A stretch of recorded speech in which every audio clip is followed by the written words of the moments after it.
Welcome, everyone. I'm Alex, and today, we're here to discuss an urgent global challenge, climate action. Climate change refers to long-term changes in temperature, precipitation, and weather patterns due to human activities. But there's still hope. With decisive action, we can limit the most severe effects and create a sustainable future. Let's explore what's happening and what we can do about it. Human activities have drastically increased the amount of greenhouse gases in the atmosphere. Burning fossil fuels for energy, deforestation, and industrial processes are releasing large amounts of carbon dioxide, methane, and other greenhouse gases. These gases trap heat in the Earth's atmosphere, causing global temperatures to rise, which is known as the greenhouse effect. If we continue on this path, the consequences will be dire, not just for us, but for all forms of life on Earth. Climate change is not a distant threat. It's happening right now. It's leading to more extreme weather conditions like stronger hurricanes, longer droughts, and unpredictable rainfall. Rising sea levels threaten coastal cities, while changing weather patterns affect agriculture, food security, and even access to clean water. Vulnerable communities are often hit the hardest. And it doesn't stop there. The consequences also impact wildlife, ecosystems, and human health, causing disruptions that are hard to reverse. Nature itself helps regulate the climate. Forests absorb carbon dioxide and release oxygen, acting as natural carbon sinks. Oceans also play a critical role in absorbing excess carbon and regulating temperatures. But human activities like deforestation and pollution are disturbing these natural processes. The loss of forests and coral reefs diminishes the Earth's ability to balance greenhouse gases. Protecting and restoring these ecosystems is essential for mitigating climate change.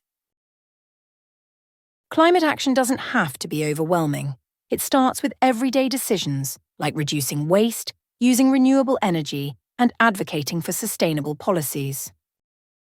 And on a larger scale, governments and corporations must commit to reducing emissions and investing in green technologies.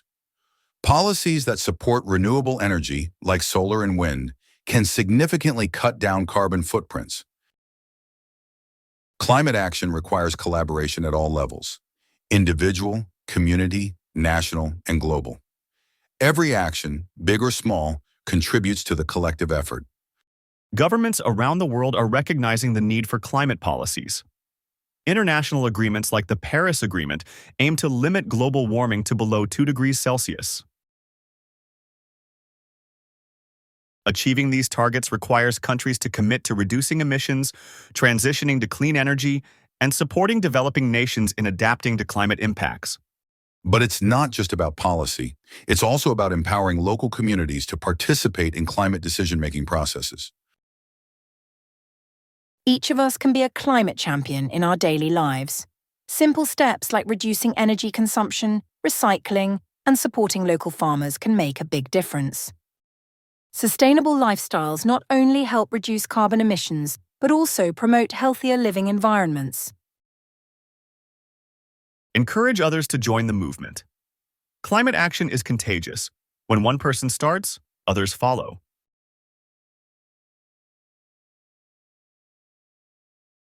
The time to act is now.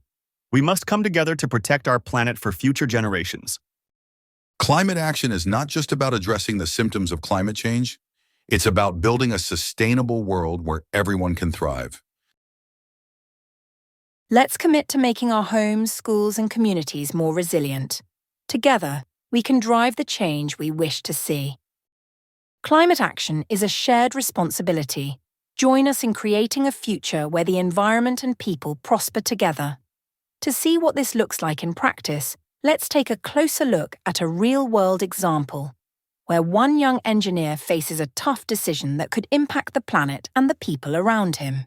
Raj is an engineer working on a large construction project. He learns that the materials being used are harmful to the environment and that there are more sustainable alternatives.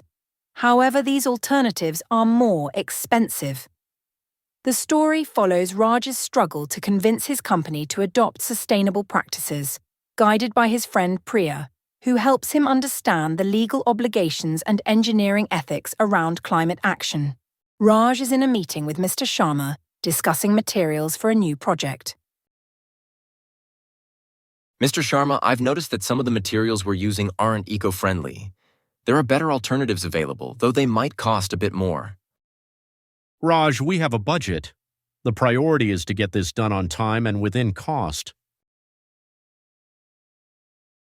I don't feel right about using these materials. They're harmful to the environment, but Mr. Sharma says we can't afford the alternatives. Raj, as engineers, we have an ethical duty to consider sustainability. There are also laws related to environmental impact assessments that you should be aware of. We need to demand that companies take responsibility for their environmental footprint.